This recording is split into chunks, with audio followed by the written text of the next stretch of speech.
히브리서 4장 14절부터 5장 10절까지를 함께 공부하도록 하겠습니다. 함께 읽습니다.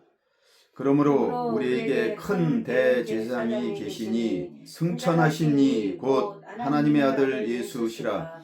우리가 믿는 도리를 굳게 잡을지어다.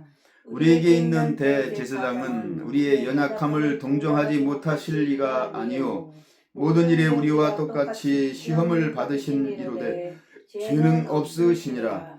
그러므로 우리는 긍휼하심을 받고 때를 따라 돕는 은혜를 얻기 위하여 은혜의 보좌 앞에 담대히 나아갈 것이니라.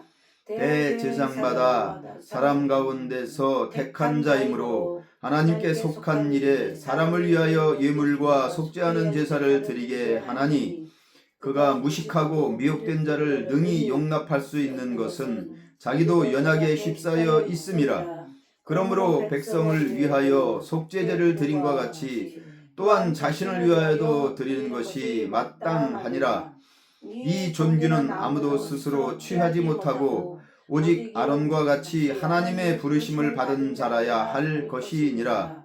또한 이와 같이 그리스도께서 대제사장 되심도 스스로 영광을 취하심이 아니요 오직 말씀하신 이가 그에게 이르시되 너는 내 아들이니 내가 오늘 너를 낳았다 하셨고 또한 이와 같이 다른 데서 말씀하시되 네가 영원히 멜기세덱의 반차를 따르는 제사장이라 하셨으니 그는 육체에 계실 때에 자기를 죽음에서 능히 구원하실 이에게 심한 통곡과 눈물로 간구와 소원을 올렸고 그의 경건하심으로 말미암아 들으심을 얻었느니라.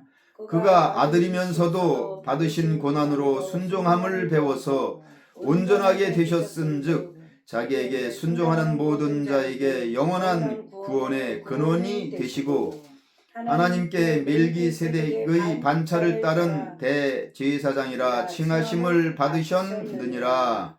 아멘. 10절까지 읽었습니다. 지난 시간에 우리가 4장을 공부를 했습니다. 그래서 우리가 하나님이 우리를 위해서 예비하신 안식에 들어가기를 힘쓰는 자가 되어야 한다.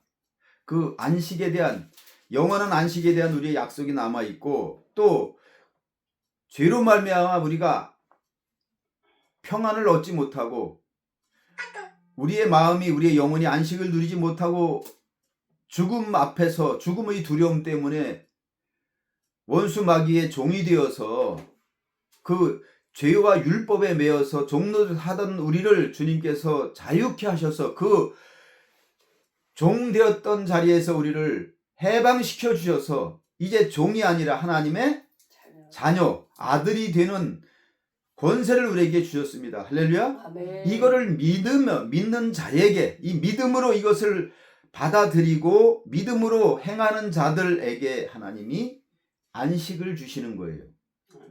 그런데 이 말씀을 듣고 받았음에도 불구하고 우리의 삶이 우리의 마음의 생각이 이 믿음과 결부가 되지 않기 때문에 교회를 다니고 예수를 믿는다고 하면서도 신앙생활을 한다고 하면서도 우리 마음에 참된 안식이 없는 것은 믿음과 결부시키지 않았기 때문이라는 거예요. 믿음을 따라 살지 않고 하나님의 자녀라고 하는 하나님의 아들이라고 하는 이 분명하고도 확실한 이 사실을 믿지 않았기 때문에 그 안식에 들어가지 못한다는 거예요. 우리가 하나님의 자녀가 되었고 예수 그리스도로 말미암아 구원받아서 이제 죄에서 해방되어서 율법에서 해방되어서 아멘? 아멘. 율법에서 해방되었기 때문에 율법의 권세는 사망에 있는 거예요. 율법은 죄라니까요. 그 죄의 결과는 사망이에요. 그러니까 우리가 율법을 따르면 율법으로 뭔가를 하고 내 힘으로 내 노력으로 내 열심으로 내가 정성을 들여서 하나님께 뭘 드리고 섬기고 뭘 행위로 하려고 하는 그것을 우리의 믿음으로 가지면 여러분 구원과 우리는 상관이 없는 거예요. 그러니까 끊임없이 율법을 행해도 여러분 우리는 불안해요. 뭔가 부족한 것 같고 내가 이렇게 열심히 하지 않기 때문에 내가 하나님의 은혜에서 끊어지고 떨어지는 거 아닌가?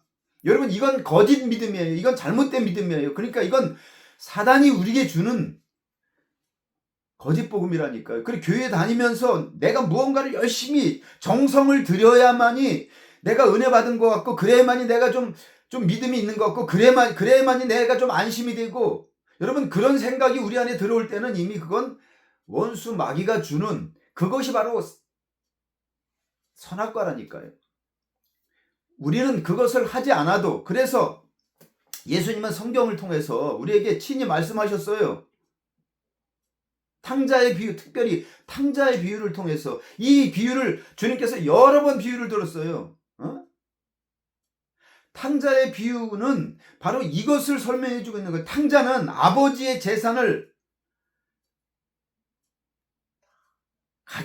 받아가지고 아버지의 기업 유업을 땡겨 받아가지고, 둘째 아들이잖아요. 둘째 아들. 이게 놀라운 비밀이라니까요. 둘째 아들이 누구예요? 우리 같은 이방인에 대해서 얘기하는 거예요. 이방인. 자, 맏아들은 이스라엘이에요.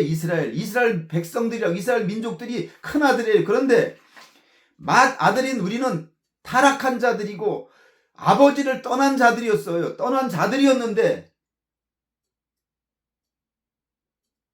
나가서 세상에서 자기가 원하는 대로 다 살고 그러다가 그 아버지의 기업을, 이게 바로 에서와 구약 성경에 나오는 에서와 같은 거예요. 응? 가인과 같은 가인의 이야기고 에서의 이야기고, 그것이 바로 이방인인 우리의 이야기라니까요. 아멘. 큰아들은 아버지의 기업을 받아서 아버지의 보호 아래에 있어요. 그런데 이 둘째 아들은 나갔어요. 집 나간 자식이에요. 그런데 아버지는 이게 우리 안에 있는 99마리의 양보다 길 잃은 9마리의 양에 대한 주님의 마음을 설명해 주셨잖아요. 하나님께서는 지금 어디에 초점을 맞추고 있는가? 그러니까 이 말씀의 정말 중요한 얘기는, 그 아들이 나가서 아버지의 재산을 다 탕진하고 창기와 함께 다 먹어버렸어요. 우상을 섬기고 이방신을 섬기면서 다 그렇게 쾌락을 따라서 살다가 나중에 정말 죽게 되니까, 굶어 죽게 된 상황에서 내 아버지 집에는 얼마나 먹을 것이 풍족하고 종들도 많고, 내가 이렇게 아버지를 떠나 나와서 이렇게 고생을 해서 이제 줄여 죽는구나. 내가 아버지께로 돌아가리라. 그러나 내가 차마 아버지를 내가 자식이라고 이렇게 뻔뻔스 이렇게 들어갈 면목이 없으니까 아버지에게 나를 품꾼의 하나로 써 주십시오.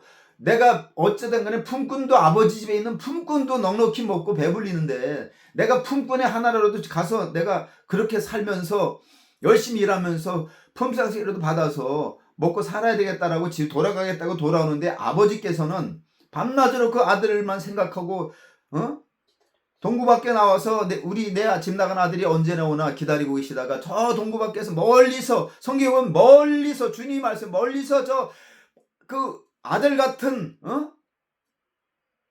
아버지가 보실 때 아들이 아무리 멀리 있어도 아신단 말이에요. 아버지 마음은 늘 아들에게 가 있으니까, 그 어떤 상황에 있는지도 아버지는 다 알고 계시지만 그 아들이 돌아올 때만 기다렸다가 돌아오는 것을 보시고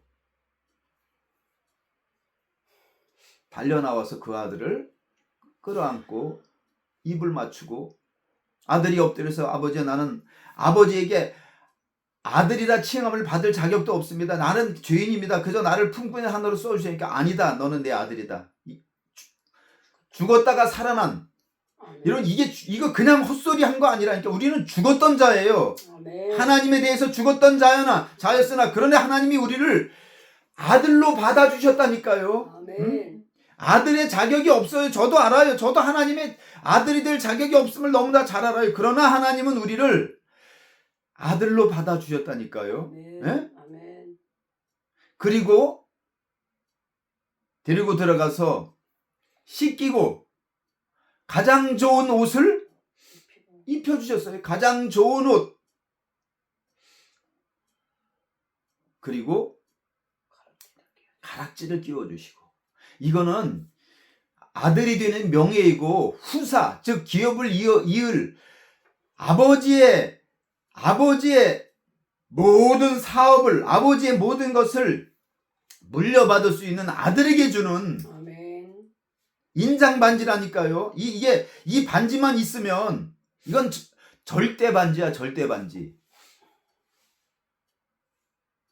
그걸 끼워 주셨다니까요. 그리고 살진 소를 잡아서 잔치를 베풀어 주셨어요.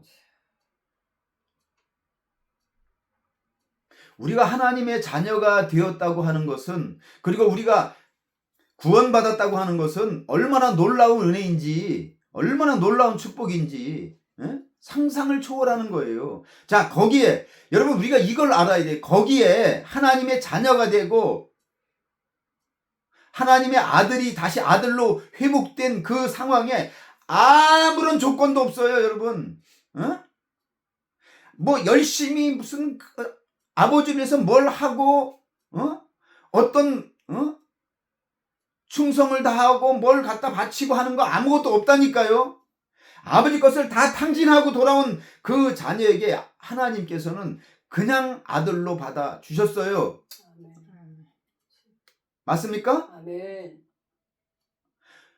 그런데 큰아들이 밖에서 하루 종일 수고하고 돌아오다가 이 잔치에 나오는, 잔치 벌이는 그 떠들썩한 소리와 풍악을 울리고 그 소리를 들었어. 이게 뭔 소리야? 그러니까 하인들이 얘기하는 거예요. 당신의 둘째 아들이 나가서 아버지 산 다 탕진하거든. 둘째 아들이 돌아와서 우리 주인께서 기뻐하시면서 이렇게 잔치를 베풀고 배설하였습니다. 그리고 가장 좋은 옷을 입히시고 금가락지를 끼우시고 저렇게 살찐소를 잡아서 잔치를 베풀었습니다 라고 이야기하잖아요.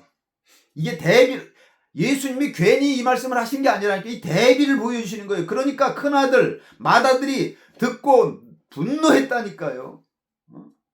내가 아버지 집에서 이렇게 열심히 아버지를 위해서 밤낮으로 수고하고 그랬는데 나를 위해서 나와 내 친구들을 위해서 염소 새끼 한 번 잡아서 잔치를 베풀어 주지 않으신 양반이 저 아버지의 산을 다 참교함께 먹어버린 저 자식에게 어떻게 이렇게 잔치를 베풀 수 있냐고 아버지한테 따진다니까요. 그럴 때 아버지가 뭐라고 말씀하셔요? 너는 나와 함께 있어서 내게 내 거 아니냐, 다 내 것이 아니냐. 그런데 네가 어째 그것 때문에 내가 잃어버렸다가 다시 찾은 네 동생인데 그 동생에 대해서 이렇게 분노할 수가 있느냐?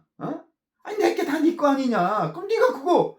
자, 이게 중요한 거예요. 아들은 아버지한테 그렇게 내가 아버지를 위해서 그렇게 밤낮으로 땀을 흘리고 수고했음에도 불구하고 여러분 큰아들에게는 안식이 없었어요. 하나님 아버지 집안에 있었다고 해서 여러분 이거 한마디 쉽게 이야기하자면 내가 그렇게 평생을 내가 3대째 교회 다니면서 열심히 그냥 주의 일에 주의 종의 교회에 내가 목사님 말씀에 순종하고 내가 그렇게 어려서부터 내가 주일학교 때부터 해가지고 중고등을 거쳐서 내가 주일학교 교사서부터 해가지고 집사요 권사요 장로요 해가지고 평생을 내가 주님께 순종하고 봉사했지만 하나님 내게 그렇게 축복을 안 해주시고 내가 그렇게 지금까지도 열심히 여러분 대가를 원하고 내가 아버지 집에서 순종했어요? 복받기 위해서 순종했어요? 여러분 그건 잘못된 거라니까요. 그러니까 그 믿음이 온전치 않은 거예요. 그러니까 안식이 없었다니까요. 그것을 하지 않아도 아버지께 내 거고 이게 내 거니까. 자, 이게 중요한 거예요. 그게 아버지의 것이 내 것 아니에요. 내 기업이니까. 내 기업이니까 나는 내 일 한 거예요. 아버지를 위한 일이 아니었다니까요. 여러분 우리가 교회에서 봉사하고 충성하고 하는 것은 아버지께 잘 보이려고 하는 게 되면 안 된다니까요. 하나님께 뭔가 내가 정성을 들이고 잘 보여서 하나님께 축복하겠다는 마음을 가지고 나중에 그래서 그 값으로 그 대가로 내가 구원받고 거기 하늘나라 가서 상급을 받겠다고 하는 것 자체가 이게 잘못된 믿음이라니까요. 우리 신앙이 그렇게 되면 안 된다니까요. 나 같은 자를 구원해 주셔서 아들 되게 하신 그 은혜 그것 때문에 내가 기뻐하고 이것이 아버지가 내게 주신 유업이요 기업이기 때문에 아버지가 일하시니까 나도 일하는 거예요. 아버지의 일을 내가 하는 거예요. 할렐루야. 내 거니까. 이게 내 사업이 되는 거예요. 아버지의 사업이 내 사업이 돼야 되는 거예요. 할렐루야. 아멘. 아버지가 저 영혼을 구원하기 위해서 전도도 해야 되고 말씀도 전해야 되고 섬기고 봉사하고 어떻게든지 하나님의 사랑을, 아버지의 사랑을 나타내는 일이 내 일이기 때문에 나 또한 그 아버지의 마음을 가지고, 응? 내가 후사 아니에요, 후사. 어? 그래서 그 일을 하는 거예요. 아멘? 아멘. 그런데 그 일을 하기 싫어하고 피하고 도망다니고 또 일을 하면서 그것을 무슨 권세로 알고, 여러분 그런 것 자체가 오늘날 교회에서 행해지는 그 모든 것들이 근본 자체가 잘못됐다니까요. 그러니까 그걸 하면서도 안식이 없는 거예요. 누림이 없는 거예요. 은혜가 없는 거예요. 그러니까 율법 종교의 행위만 하는 거예요. 그리고 내가 이렇게 수고하고 내가 이렇게 교회 일을 하는데, 밤낮으로 하는데 그걸 마치 권세인 양, 여러분 그게 얼마나 무서운 거지. 오늘날 교회 대부분 교회 가지고 있는, 교회의 기득권을 가지고 있는, 교회의 기득권이라는 게 있을 수 없어요. 그런데도 기득권으로 생각하고 있다니까요. 그래가지고 교회에서 어려서부터 내가 이 교회에서 성장하고 이 교회에서 집사가 되고 권사가 되고 장로가 되고, 얼마나 교만하고 얼마나 큰 소리, 자기가 이 교회 뭐든지 다 자기가 잘하는 것이냐, 그렇게 하는 성도들이, 아니 우리 눈에 다 보이잖아요. 그것이 그건 잘못된 신앙이라니까요. 응? 그런데 작은 아들을 왜 여기 대비시켜서 주님이, 예수께서 보여주시고 들려주시고 깨닫게 하시려고 하는 것은 지금 이 안식에 관한 말씀이에요. 안식. 온전한 믿음이 예수 그리스도를 통해서 이 땅에 들어왔어요. 할렐루야. 아멘. 그래서 그 믿음으로 구원을 받게 되었기 때문에 오늘 여기 우리가 읽은 말씀에 여기 뭐라고 9절에 뭐라고 해요? 여기 8절 9절에 7절부터 읽게. 7절부터 읽게. 7절부터 시작. 그는 육체에 계실 때에 자기를 죽음에서 능히 구원하실 이에게 심한 통곡과 눈물로 간구와 소원을 올렸고 그의 경건하심으로 말미암아 들으심을 얻었느니라. 그가 아들이면서도 받으신 고난으로 순종함을 배워서 온전하게 되셨은즉 자기에게 순종하는 모든 자에게 영원한 구원의 근원이 되시고. 구원의 근원이 되셨다니까요. 할렐루야. 아멘.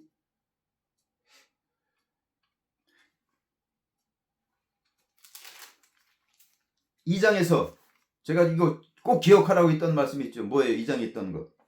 2장 10절에 그러므로 만물이 그를 위하고 또한 그로 말미암은 많은 아들들을 이끌어 영광에 들어가게 하시는 일에 그들의 구원의 창시자를 고난을 통하여 온전하게 하심이 마땅하다. 그분은 구원의 창시자가 되었어요. 여기서는 구원의 근원, 똑같은 얘기예요. 구원의 근원이 되었다니까. 뿌리가 되었어요. 할렐루야. 아멘. 그가 아들이면서도 받으신 고난으로 순종함을 배워서, 할렐루야. 아멘. 그래서 온전하게 되셨은즉 우리의 믿음이 내가 하나님 앞에 뭘 충성을 다하고 봉사를 다하고 열심히 율법 종교 생활을 해서 얻어진 게 아니라니까. 은혜라니까요. 은혜. 아멘. 이건 전적인 하나님의 은혜로 된 거예요. 그래서 오직 은혜로 말미암아, 할렐루야, 우리가 하나님의 자녀가 되어 구원을 받은 것은 오직 믿음으로, 오직 은혜로, 할렐루야. 아멘. 하나님의 은혜로 말미암아 주어진 거예요. 우리가 둘째 아들인 우리가 뭘 아무것도 해서 뭘 한 게 있어서가 아니라니까요.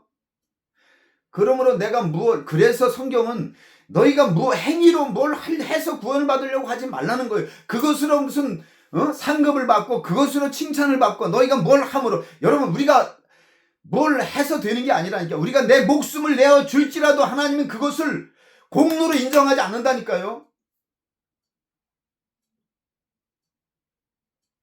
내가 내 목숨을 내어 줄지라도 하나님은 그것을 나의 공로로 보지 않으신다니까요. 왜? 나는 죄인이라니까요. 죄인이 죽는 것은 마땅히 죽는 거라니까요. 이해하시겠어요? 아멘.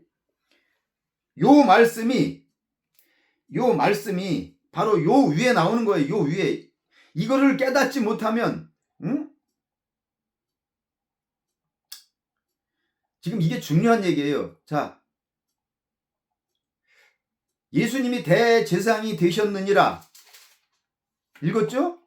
요 지금 우리가 14절부터 그러므로 우리에게 큰 대제사장이 계시니 승천하시니 곧 하나님의 아들 예수시라. 우리가 믿는 도를 굳게 잡을지어다. 그분은 우리의 큰 대제사장이 되시는데 그분은 하나님의 승천하시니 곧 하나님의 아들 예수시라.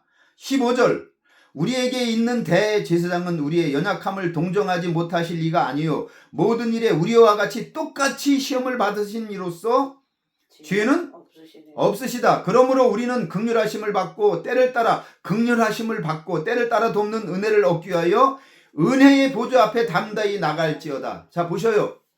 둘째 아들이 그 하나님께 돌아간 것처럼 하나님 아버지께 나아간 것처럼 우리도 긍휼하심을 그 하나님의 긍휼하심 그 은혜를 받고 때를 따라 돕는 은혜를 얻기 위하여 계속 반복하잖아요. 은혜를 얻기 위하여 은혜의 보좌 앞에 담대히 나아갈지니라. 아멘. 그 은혜의 보좌 앞에 내가 비록 실수가 많고 내가 죄인이고 여전히 부족하고 제가 시작할 때 기도했던 것처럼 여전히 저는 죄인이고 여전히 실수하고 여전히 못됐어요. 여전히 우리 어머니에게도 못된 말을 하고 상처를 주고 우리 집사람한테도. 맞죠? 네. 네. 그럼에도 불구하고 제가 인격적으로 아주 온전해진 정말로 인격적으로 잘 고양되고 정말 그런 천사 같은 그런 사람이 아니라니까요. 육신을 입고 있기 때문에 본질상 진노의 자식이고 육체를 따라 났다니까요. 우리 아버지도 우리 어머니도 죄인이에요. 다 한 성깔 하시고 아니 제가 그 피를 받고 그 유전자를 받아서 태어난 제가 뭐 다르겠어요? 다 똑같아요. 우리는 인간은 다 똑같아요. 더 낫고 더 뭐 옳고 사실 차이가 없어요. 다 똑같아요. 본질상 우리 속은 다 똑같아요. 겉으로 보이지 않는 죄는 죄가 아닌가요? 그것도 죄지요. 제가 우리 어머니나 우리 집사람이 밖에 나가서 어떻게 하는지 제가 못 봤을 뿐이잖아요. 속마음이 어떤지 모를 뿐이잖아요. 누가 더 낫고 누가 더 부족하고 그런 거 없어요. 그런 것과 상관없이 하나님이 죄인인 우리 마땅히 심판받아 죽어 마땅한 우리를 하나님이 은혜로 긍휼하심으로 우리를 불쌍히 여기시고 우리를 주님께서 구원하셨다니까. 이건 전적인 하나님의 은혜로 말미암아 구원받은 것이지 아멘. 우리가 은혜 받을 만한 자격이 있어서 은혜 받은 게 아니라니까요. 아멘? 아멘. 그래서 우리는 그 은혜의 보좌 앞에 담대히 나갈 수 있는 거예요. 오늘도 그래서 이 은혜의 보좌 앞에 나온 거예요. 담대히. 아멘. 할렐루야. 은혜 받기 위해서. 아멘. 그 때를 따라 돕는 은혜를 얻기 위해서 여기 나왔다니까요. 아멘. 아멘? 아멘. 그러니까 누구를 뭐 비난하고 비판할 수 없죠. 일이 없어요. 응? 그냥 똑같아요. 다 똑같아. 자, 1절. 5장 1절 대제사장마다 이건 이제 구약의 대제사장을 얘기하는 거예요. 예수님을 더 큰 대제사장 얘기가 아니라 지금 대제사장마다 사람 가운데서 택한 자이므로 하나님께 속한 일에 사람을 위하여 예물과 속죄하는 제사를 드리게 하나니 그가 무식하고 미혹된 자를 능히 용납할 수 있는 것은 자기도 연약에 휩싸였습니다. 그러니까 제가 목사지만 무식하고 미혹된 자를 용납하고 그를 위해서 중보하고 기도할 수 있는 것은 저 자신도 그런 똑같이 연약함에 휩싸여 있기 때문이라는 얘기예요. 아멘? 아멘. 그러므로 백성을 위하여 속죄제를 드린 것 같이 또한 자신을 위하여도 드리는 것이 마땅하니라. 대제사장이 아무리 대제사장으로 세움을 받아도 그도 역시 죄인이고 그도 역시 똑같은 죄인이기 때문에 똑같이 실수를 하고 똑같이 악을 행하기 때문에 백성들을 위해서 중보하며 들어가지만 그도 자기를 위해서 속죄제를 매일 드려야 됐다니까요. 속죄제를 하나님 앞에서. 이 대제사장이라고 해서 하고 있어서 자기는 뭐 아주 의인인 것처럼 저기 들어오면 아유 저 죄인 새끼 그리고 그렇게 한 게 아니라 지도 똑같기 때문에 자기 자신을 돌아보아서 자기도 역시 자기 마음도 생각도 자기도 승질 내고 대장이지만 자기도 집구석에서 자기 마누라한테 자식들한테 승질 내고 그랬을 거 아니냐고요. 목사도 똑같이 그런다니까요. 에? 그러기 때문에 자기를 위해서도 속죄제를 드렸다니까요. 자기를 위해서는 매일 속죄제를 드려야 돼요. 속죄제를 드리지 않으면 대제사장이 1년에 한 차례씩 모든 백성의 죄와 함께 자기 죄를 다 담당하기 위해서 하나님 앞에 저 지성소에 들어가요. 그런데 만일 그에게 죄가 있고 백성의 죄를 하나님께서 도저히 용납하지 못하겠다 그러면 그 죄값으로 죽었다니까요. 대제사장이 죽임을 당했어요. 그래서 옷술에도 방울을 다 달고 대제사장이 옷이 바지 입은 이 치마 끝에도 다 술에다가 방울을 다 달았어요. 방울을. 왜? 움직일 때마다 딸랑딸랑 소리가 나게. 왜냐면 밖에서 지성소 안에는 아무도 못 들어가니까. 그리고 발목에다가 밧줄을 해서 밧줄을 묶고 들어갔다고요.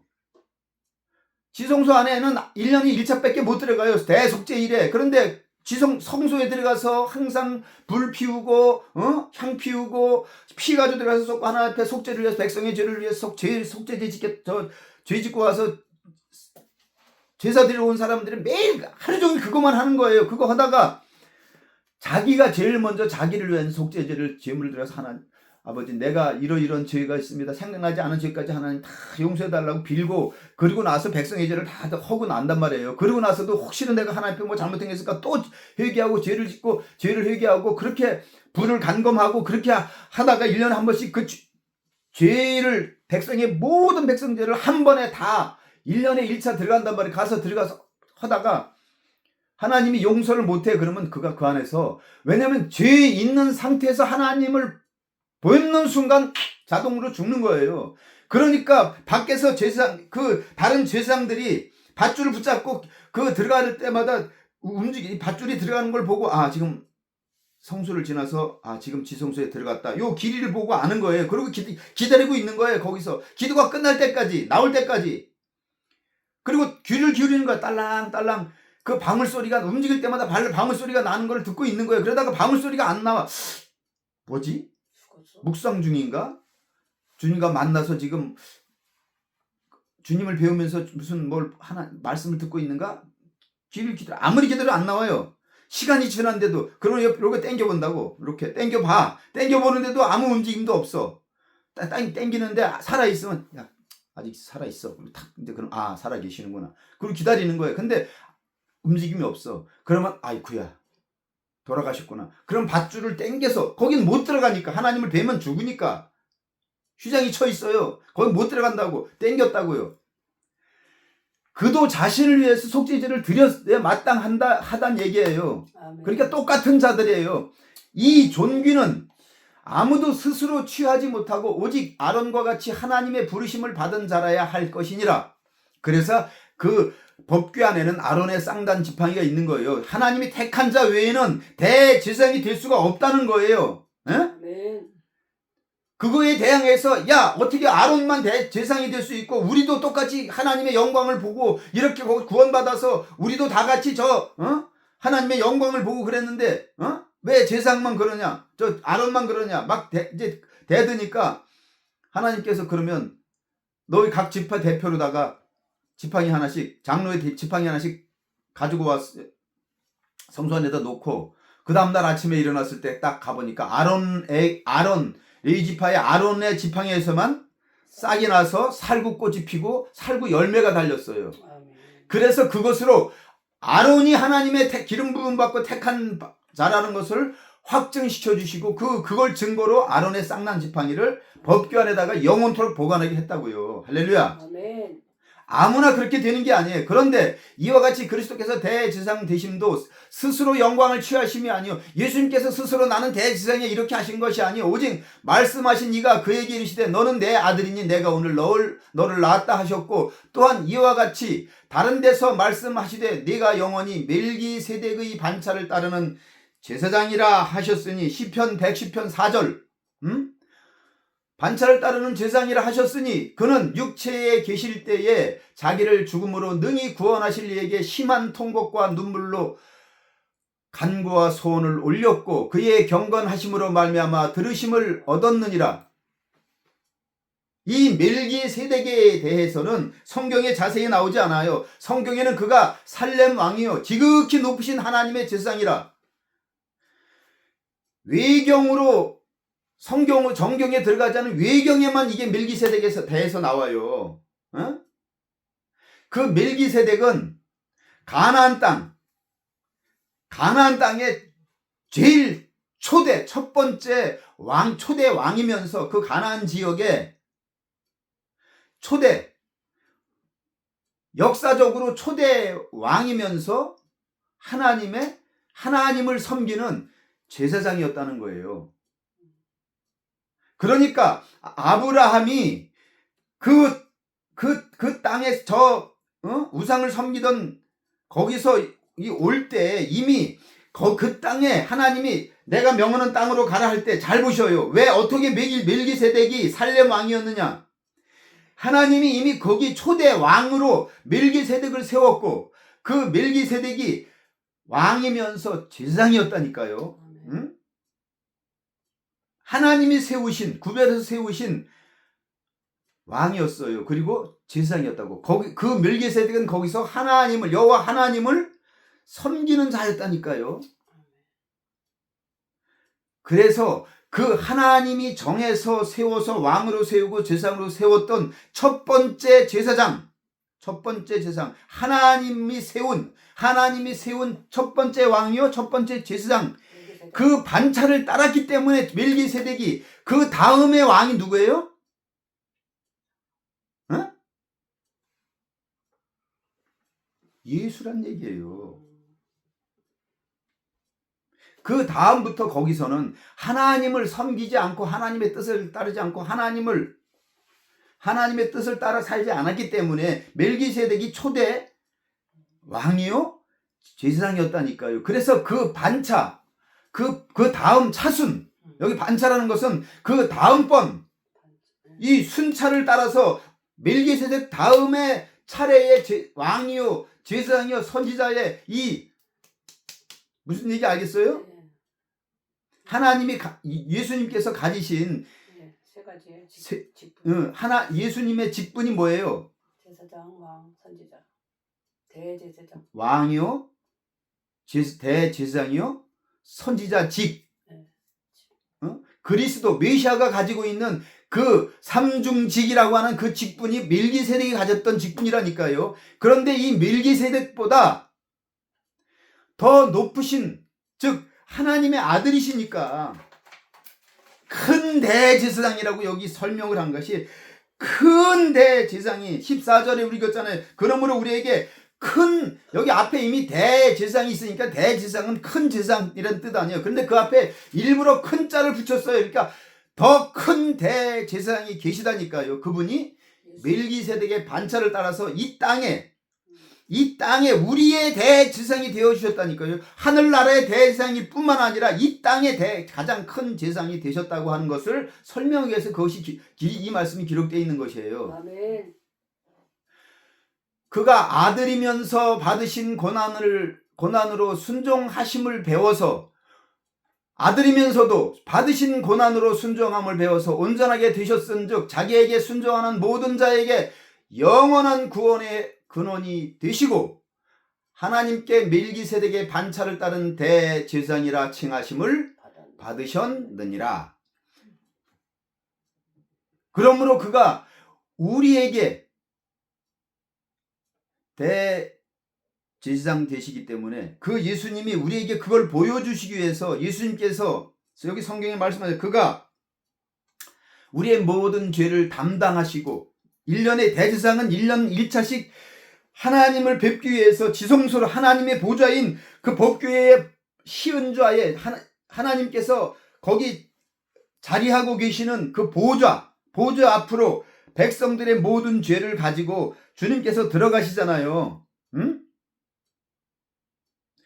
그래서 주님께서 십자가 지셨을 때 십자가에서 주님께서 마지막 물 한 방울까지 남김없이 다 쏟으시고 내가 다 이루었다라고 하시면서 그가 숨지시자마자 큰 지진과 우레가 일어나면서 성전에 있는 성소와 지성소 사이에 있는 휘장이 위에서부터 아래로 쫙 찢어져 버리고 확 열려버렸어요. 아멘. 아멘. 아멘. 주님이 우리의 모든 인간의 죄를 과거, 현재, 미래의 죄까지 모든 죄를 다 담당하시고 들어가 버리셨다니까요. 할렐루야. 아멘. 아멘. 그러므로 거기서 하나님께서 그 죄물 되어서 우리의 죄를 담당하시고 들어가신 대제사장이신 예수 그리스도가 들어가신 짐승의 피가 아닌 예수 그리스도의 피를 받으시고 우리의 모든 죄를 속죄해 주셨습니다. 할렐루야. 아멘. 그러므로 우리가 구원을 받았습니다. 아멘. 아멘.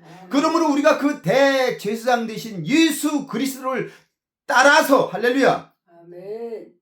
우리가 하나님을 배울 수 없었어요. 왜? 우리는 죄인이기 때문에. 그런데 그 휘장을 찢어 버리신 것은 누구든지 들어오라는 거예요. 그래서 우리가 만인 제사장론이라는 것이 그래서 생긴 거예요. 누구든지 모든 자가 예수 그리스도의 십자가의 보혈의 공로로 죄 사함 받고 구원받았음을 믿으면 아멘. 하나님 앞에 단독자로 우리가 들어갈 수 있는 거예요. 누구든지 다 우리가 제사장이 되어서 할렐루야. 아멘. 우리의 죄를 스스로 가지고 다른 자들의 죄를 중보할 수 있는 제사장의 직분을 우리가 받았기 때문에 그래서 다른 사람들의 백성들의 죄를 그래서 우리가 기도하는 것이 나라와 민족을 위해서 기도하고 저렇게 믿지 않는 자들을 위해서 기도하고 교회와 성도들을 위해서 기도하고 저 이웃 나라까지 우리가 중보 기도할 수 있는 것은 그래서 하나님이 그 기도를 들어줄 수 있는 것은 우리에게 그런 자격을 주셨다니까요. 할렐루야. 아멘.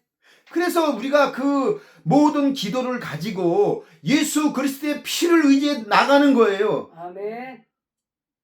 그래서 우리가 그렇게 찬송하는 거예요. 보혈을 지나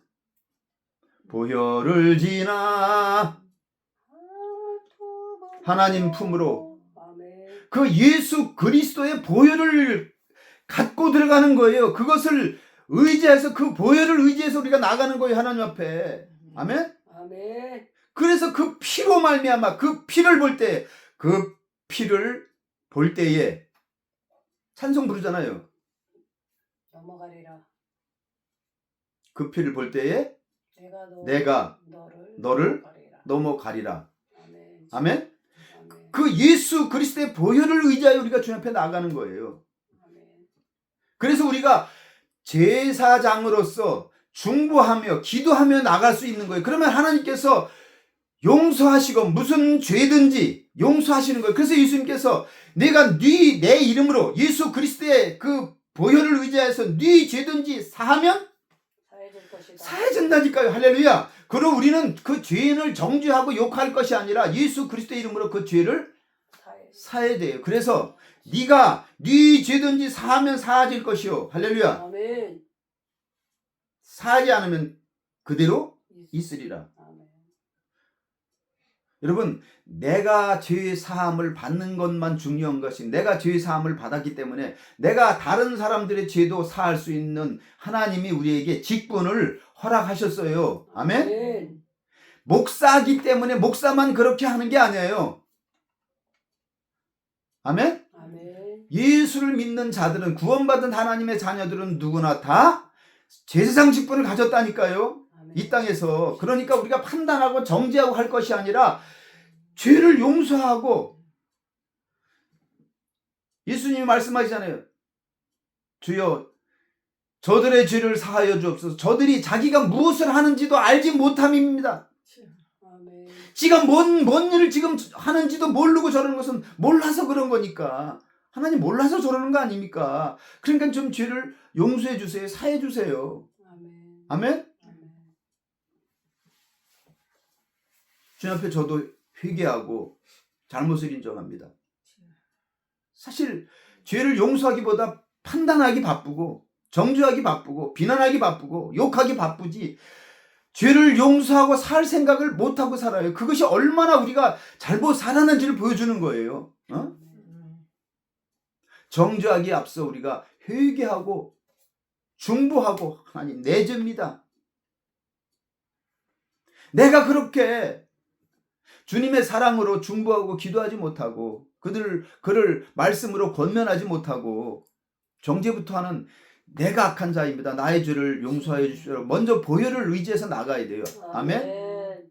그럴 때 주님께서 우리의 죄를 먼저 용서해 해주시고 보혈로 씻어주시고 그리고 우리의 기도를 주님께서 받아주시는 거예요. 아멘. 그래서 그의 죄를 용서함 받아서 그도 똑같이 우리와 함께 구원받을 수 있는 그런 은혜를 입을 수 있도록 우리가 그 제사장이 하는 일이 그거라니까요. 그가 뭐 아무리 무슨 흉악한 죄를 지어도 이 제사장은 정죄할 자격이 없어.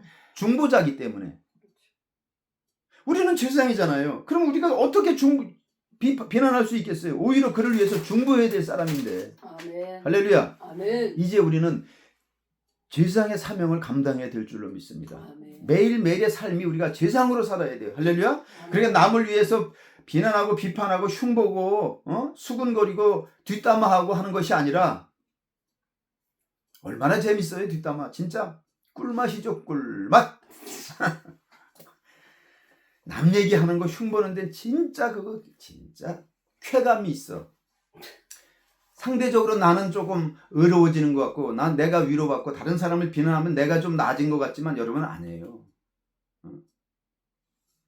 그러므로 우리는 멜기세덱의 반차를 따른 대제사장이신 우리 주님이 계시고 그 주님을 따라 구원받은 우리는 왜냐하면 자 이것은 사람의 유전으로는 안 되는 거예요. 우리는 절대로 대제사장이 될 수가 없어요. 그렇죠?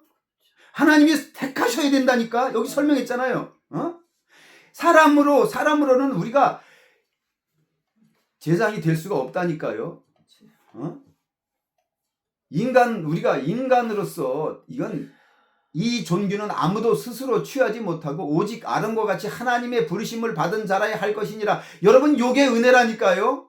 우리는 하나님의 부르심을 받은 자입니까 아닙니까? 우리는 부르심을 받은 자예요. 하나님이 택한 백성이라니까요. 할렐루야. 그러므로 우리도 그 예수 그리스도로 말미암아 구원받은 우리들도 하나님께서 너는 내 아들이라 오늘 내가 너를 낳았다 이 말씀 우리에게 해주시면서 너는 내가 내 아들의 생명을 값주고 대신 값으로 지불하고 너를 내가 샀어. 이제 너는 내 것이야. 그리고 너는 그 아들의 생명으로 말미암아 구원받았기 때문에 그 아들의 생명이 우리에게 주어졌다니까요. 할렐루야. 그래서 우리가 하나님이 우리를 아들이라 부르기를 부끄러워하지 아니하시고 우리 예수 그리스도께서 우리를 형제라 부르기를 부끄러워하지 않으셨다고 우리가 공부를 했잖아요. 맞습니까? 아멘. 여기 앞에서 우리 공부했잖아요. 몇 장 있어요? 에? 우리를 형제라 부르기를 부끄러워하지 아니하시고 어디 있어요? 어디? 2장 2장 있잖아요. 2장 여기 있어요. 12절 이르시되 내가 주의 이름을 내 형제들에게 선포하고 내가 그를 교회 중에서 전하고 11절을 읽으셔야죠. 거룩하게 하시는 이와 거룩하게 함을 입은 자들이 다 한 근원에서 난지라. 그러므로 형제라 부르시기를 부끄러워하지 아니하시고. 아멘. 부끄러워하지 아니하시고 저 17절에도 가보시오. 17절에 가보면 16절 이는 확실히 천사들을 붙들어 주려 하심이 아니 오직 아브라함의 자손을 붙들어 주려 하심이라. 그러므로 그가 범사의 형제들과 같이 되심이 마땅하도다. 이는 하나님의 일에 자비하고 신실한 대지성이 되어 백성의 죄를 속량하려 하심이라. 그러므로 우리도 제사장이 되었다니까요. 할렐루야. 대지성이신 그 예수 그리스도를 따라서 우리도 그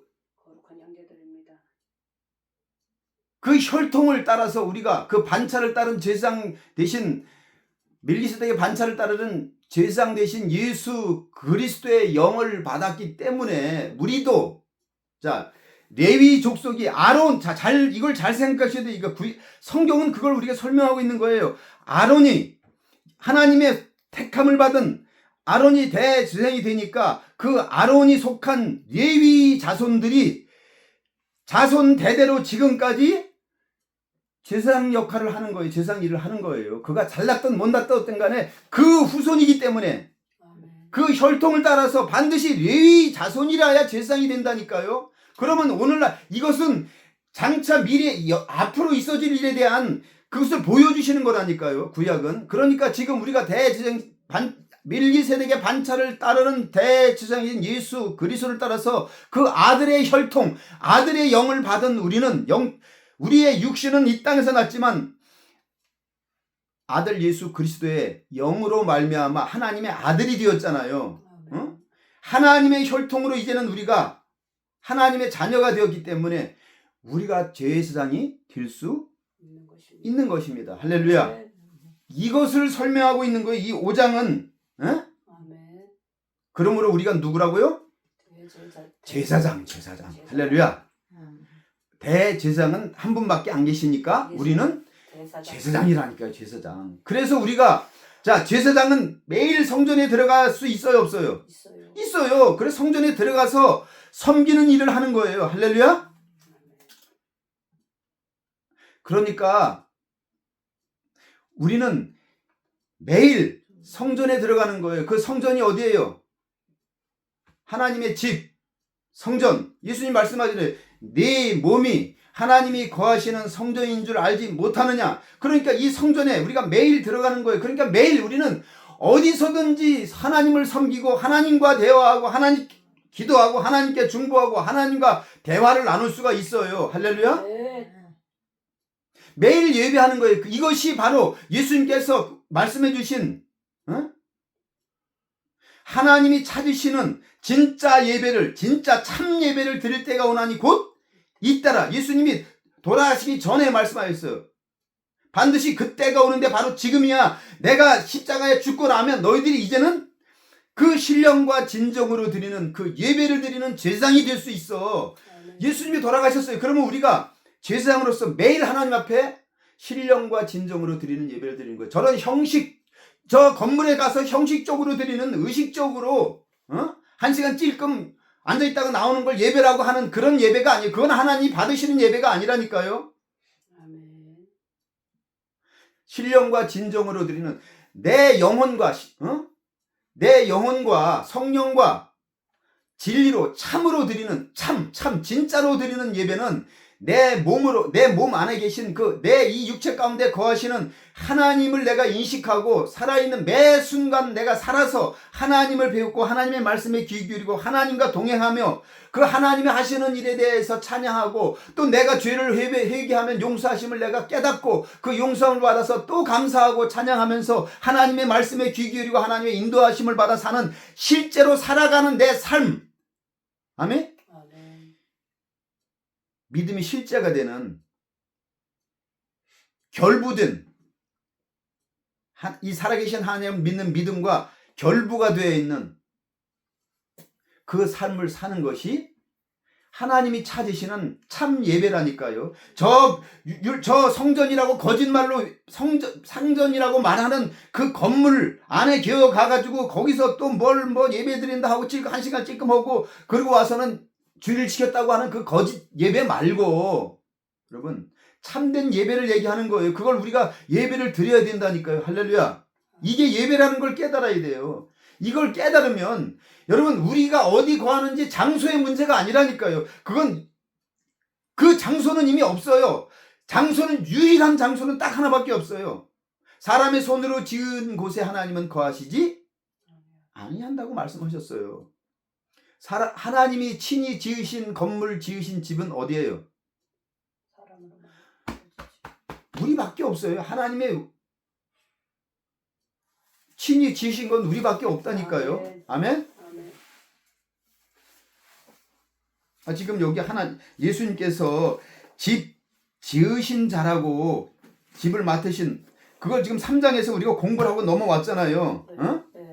그는 자기를 세우신 이에게 신실하게 모세가 하나님의 온 집에 산 것 같이 하셨으니 그는 모세보다 더욱 영광을 받을 만한 것이 마치 집 지은 자가 그 집보다 더욱 존귀함 같으니라. 하나님이 친히 우리 이 집을 지으셨다니까요. 아멘. 그리스도는 하나님의 집을 맡은 아들로서 그와 같이 하셨으니 우리가 소망의 확신과 자랑을 끝까지 굳게 잡고 있으면 우리는 그의 집이라. 아멘.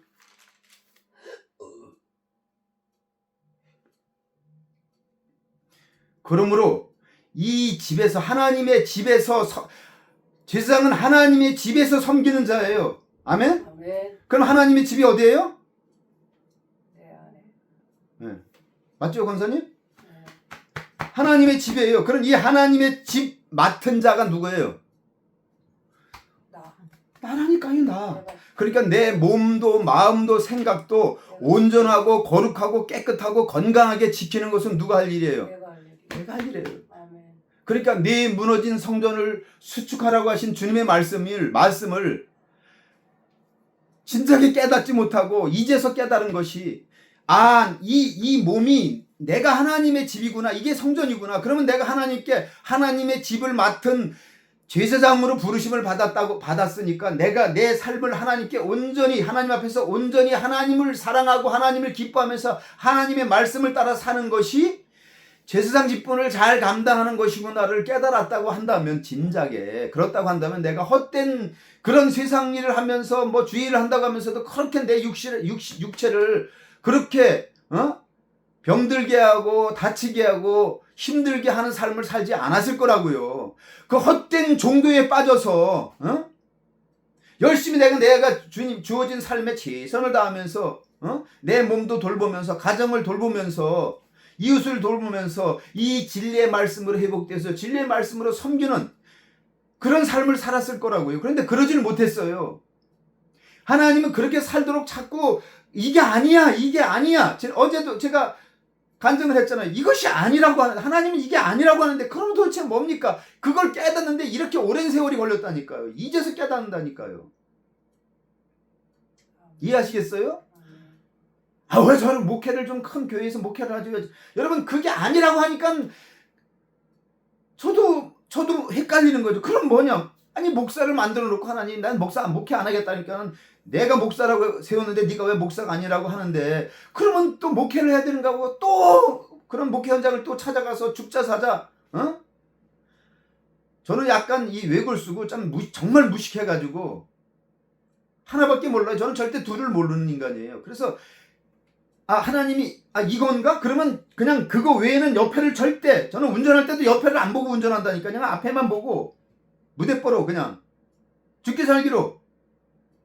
그러니까 내 몸 돌보지 않고 뭐 다 피곤한 것도 뭐 다 그냥 건너뛰고 죽기 아니면 까무러치기로 주의를 하다가 죽으면 영광으로 생각하고 그냥 그렇게 다른 사람들 볼 땐 저 미친 새끼처럼 보이지만 미친 놈이죠 뭐. 왜? 모르니까. 이 진리를 몰랐기 때문에 깨닫지 못했기 때문에.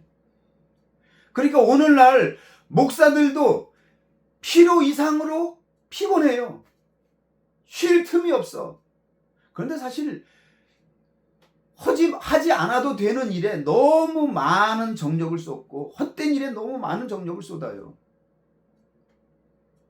그러니까 정작 우리 안에 있는 양들을 제대로 살찌게 하지 못하고 다 병든 채 빌빌거리고 오늘날 교회 나가보세요. 겉으로는 번지르게 화장하고 화장도 잘 안 먹는데 그냥 화장으로 쳐발라가지고 메꾸냐고 애를 쓰고 건강한 사람 한 10배는 화장품이 더 많이 들어가. 이 메꿀 게 너무 많아서. 그리고 와서 그래도 그냥 앉아서 예배 드리는 것처럼 환하게 하고 앉아있는 것 같지만 말씀 들을 때 봐봐요. 정말 어둠의 그림자가 꽉 찬째 앉아있잖아요. 안식이 없기 때문에. 안식을 잃어버렸기 때문에. 율법 종교 생활은 힘든 거예요. 영혼이 힘든 거예요. 육신이 힘든 것을 떠나서 영혼이 힘들어요. 그러니까 늘 피곤하다 그래. 그러니까 설교가 1분만 더 지체되면 설교 제대로 듣지도 않는 사람들이 시간은 정확하게 보거든요. 그러다가 설교가 좀 늦어진다 그러면 벌써 이마 여기 주름이 팍 생겨. 원래도 주름이 있는 데다가 또 더 생겨. 그때부터 입이 삐죽삐죽 나오기 시작하고. 아니 설교가 20분짜리 설교가 그게 설교예요? 여러분 20분짜리 설교는 그 설교가 아니에요. 자 보셔요. 60분 동안 중에 설교 20분 차지해. 그러면 앞으로 20분 1시간이야. 그 앞으로 있는 20분 빼버려도 돼요. 이거 다 필요 없어요. 뒤에 있는 20분 다 빼도 된다니까. 다 필요 없다니까요. 하나님의 말씀을 들어야 돼요. 주님은 신구약 다 주님이 말씀하셔요. 말씀을 들어라. 말씀을 들어야 돼요. 근데 말씀은 들을 시간은 최대한 줄이고 다른 것으로 그럴듯한 것으로 순서에 다 집어넣고 설교는 조그만 지체가 되면 자꾸 시계 쳐다봐. 자꾸 시계 쳐다봐. 아니 시계를 왜 쳐다봐? 응? 목사를 쳐다보라니까. 찬양 예배를 드리는데 찬양 예배 드리는데 30분부터 찬양 예배를 시작하는데 설교를 5분 내에 끝내라고 하니 그러면 도대체 아니 1시간 반 동안 뭐 하겠다는 거예요? 그건 찬양 예배가 아니에요. 정말 저는 정말 그거 정말 아주 정말 화가 나요. 근데 도대체 뭐 하겠다는 거기서 찬양이 1시간이 넘도록 1시간 20분을 찬양을 해서 그래서 은혜가 돼요? 찬양은 한 곡만 해도 돼요. 찬양을 많이 해야만 은혜가 된다고 생각하는 그것 자체가 문제가 있다니까. 그건 나를 위한 거예요. 나를 위한 거. 나는 노래를 좀 많이 불렀으면 좋겠어. 그건 나를 위한 거지 주님을 위한 게 아니라니까요. 주님을 위한 것이 뭔지를 모르고 나를 위한 것만 생각해. 내가 좋아하는 거. 신나는 찬송. 아니 신나는 찬송이 어딨어. 이게 오늘날 완전히 잘못된 교회의 모습이에요. 모든 찬양이라고 부르는 그런 것들의 90%가 다 잘못된 거 찬양이 아니라니까. 하나님의 대상이 아니라 사람의 대상이에요. 그래서 자기 마음을 위로하고 마음을 좀 이렇게 건드리는 감성을 건드리는 거 그런 걸 아주 다 은혜스럽다고 좋다고 그래요. 그게 아니라 성경 말씀이 근거가 된 것을 곡을 붙여서 부르는 것이 찬양이에요. 할렐루야. 아멘. 우리가 지금 아까도 부른 그 찬양이 성경 말씀을 근거해서 그냥 그 성경 말씀을 가사를 붙여서 찬양으로 부르는 거 아니에요. 그래야 은혜가 된다니까요. 그래서 찬양할 땐 그 찬양의 가사가 중요한 거예요. 멜로디가 중요한 게 아니라니까. 가사가 중요한 거예요. 말씀이 중요하다니까요. 아멘. 아멘? 아멘. 예배의 본질을 모르니까 예배는 오직 하나님께. 오직 하나님께 영광. 할렐루야. 아멘. 하나님께만 영광이지 사람에게 영광이 돌아오면 안 되고 사람이 기뻐하면 안 되는 거예요. 교회가 본질을 다 잃어버리고 상실하고 형식과 외식과 세상 풍조와 세상 문화가 교회 안에 들어와서 그것이 다 차지하고 있으니까 성도들을 다 미혹해가지고 성도들도 그래서 그런 찬송이라고 부르고 찬양이라고 부르고 예배 시간에 전부 그런 것만 하잖아요. 그래서 시스템을 갖추고 뭐 음향 시스템 뭐 화면에 뭐 그렇다는 거 띄우고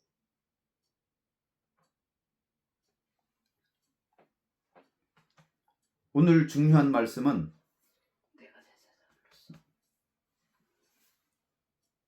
대제사장 되신 예수 그리스도의 구원의 은혜로 말미암아 우리가 또한 구원받은 우리가 제사장이 되었다. 그 제사장의 역할이 뭐예요? 하나님의 전에 들어가서 하나님을 배웁고 하나님께 죄를 고백하고 용서를 비는 중보의 사역자가 제사장이에요. 중보 사역자. 아멘. 그러므로 우리는 중보 사역자임을 알아야 될 줄로 믿습니다. 아멘? 네. 나의 죄뿐만 아니라 여기 아론과 같은 그런 제사장이 하는 일이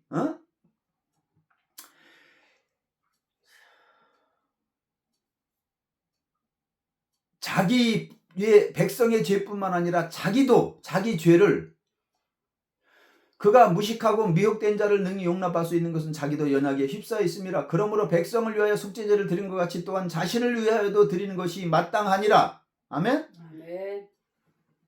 백성들을 위한 죄뿐만 아니라 자기를 위해서도 속죄제를 드리는 거예요. 우리는 제사장은 속죄제를 드리는 일을 하는 자예요. 유일하게 하나님 앞에 속죄제를 드리는 일을 하는 게 제사장이에요. 그러니까 죄에 관한 일을 하는 거예요. 죄 씻음 받기를 원하네. 네. 할렐루야. 네. 그러므로 우리가 나라와 민족을 위해서 교회를 위해서 우리 믿지 않는 자녀 우리 가족들을 위해서 또 우리 교회 안에 있는 어려운 자들을 위해서 우리 주의 종을 위해서 교회를 위해 성도들을 위해서 우리가 중보 기도하는 것이 마땅하니라. 할렐루야. 네. 우리는 그 제사장 예수 그리스도께서 우리의 모든 죄를 대신 지시고 들어가신 것처럼 우리도 그 모든 죄를 가지고 은혜의 보좌 앞에 나아가기를 힘쓰는 자가 되어야 될 줄로 믿습니다. 아멘. 이 분명하고 확실한 사실을 우리가 깨닫고 오늘도 주님 앞에 나아갈 수 있기를 바랍니다. 아멘. 아멘. 아멘. 그래서 우리가 주님 앞에 매일매일 이 우리에게 주어진 이 대제사장의 사명을 감당하는 자 되어서 할렐루야 아멘. 중보자로서의 삶을 사는 그런 하나님의 귀한 자녀들이요 귀한 제사장의 역할을 감당하는 저와 여러분 되길 주의 이름으로 축원합니다. 아멘. 네, 우리 이 찬양 부르고 기도하도록 하겠습니다. 고요를 지나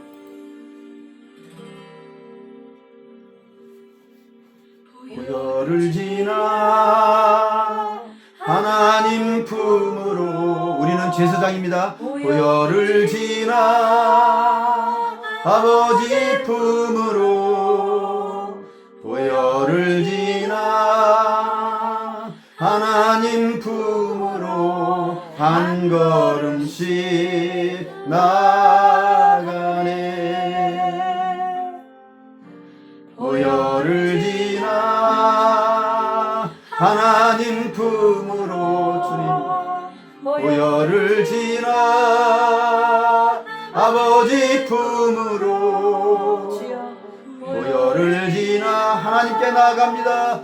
하나님 품으로 한 걸음씩 나가네.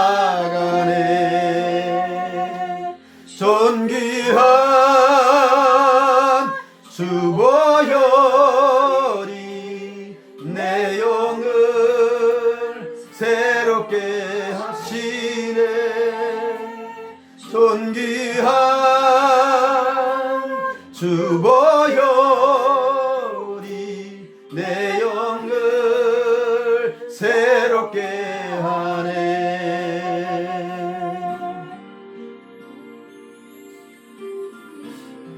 우리는 중보 사역자입니다. 지나 하나님 품으로 보혈을 지나 보혈을 지나 아버지 품으로 아멘. 보혈을 지나 하나님 품으로 한 걸음씩 나아가 담대히 나아갑시다. 주님께 존귀한